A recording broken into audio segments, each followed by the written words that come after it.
Welcome guys to the next tutorial in the options trading strategies tutorial series. Over the last two videos we have learned about bull spreads and bear spreads. In this video we'll look at some examples and which kind of spread to use. So the first example I took is a recent box breakout, that's of FedEx. Now once the box breaks out above this 194 area, usually you would have just picked up a $200 call. Let's say that's the call we are taking for this example. Now, you would have paid some premium for it, but maybe the risk or the premium is too much and you would like to cap your risk.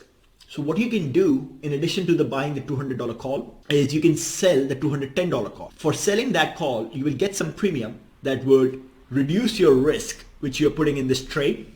Obviously, it reduces your gains a bit too, but that's the whole purpose of a bull call spread. Now, why I chose that strike, we'll discuss that more in a future tutorial video when we start discussing Greeks. So don't worry about that for now. I'm simply using random strikes as examples on how the spread would be placed. So another thing we could have done when this breakout happens, instead of paying the premium, we would like to receive the premium. So what we can do in that case is we would sell this 184 put and maybe buy a 178 put.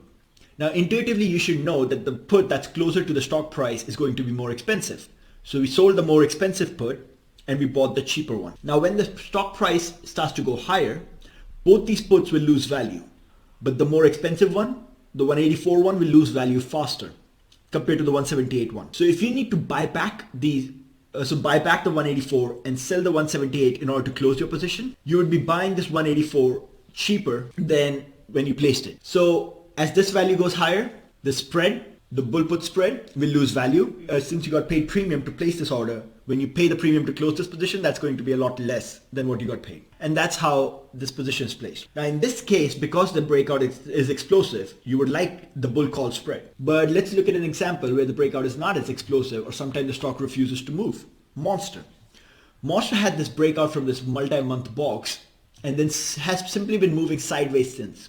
Now in this case, if it does start to break out, you would not be so sure if the breakout will be explosive. So in that case, instead of paying the premium and putting on a bull call spread, you would probably want to receive the premium and get a bull put spread. The reason is because if price continues to stay chopping here, the bull call spread will lose value, but the bull put spread will gain value because in this case, the theta or the time factor works in your favor. That's why I said the kind of options you will use, it will depend on the Greeks. We will discuss that in a future tutorial.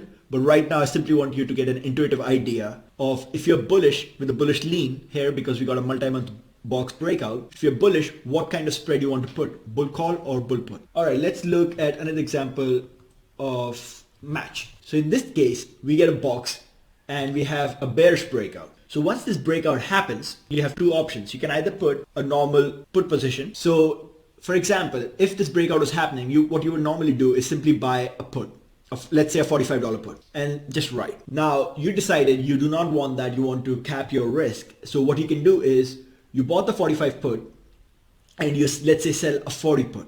Now you intuitively know that the 45 one is more expensive than the 41. So in order to put this position, you will have to pay some premium, but you capped the maximum amount of premium you had to pay because that would have been just for the 45 put. And you reduce the maximum amount of profit you can make by capping it at 40.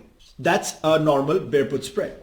But another thing you can do is put a bear call spread. So this breakout, the box breakout is happening lower. What you can do is you can sell this $50 call, $52 call, and buy a $55 call. Now you know the $52 call will be more expensive since it's closer to the stock price. And this $55 call will be cheaper. So you sold the more expensive thing, you bought the cheaper thing, and you got paid some premium to put on this position. Now, the stock price, if it starts moving lower, obviously your position will be profitable fast. But even if it doesn't move low, it just consolidates sideways. In that case too, your position will gain value because the time factor is working for you in that case.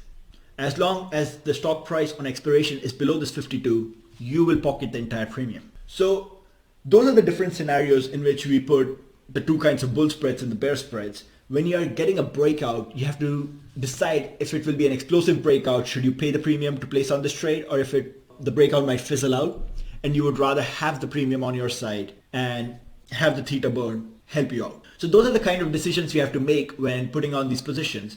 And we will discuss them with Greeks in a future tutorial video.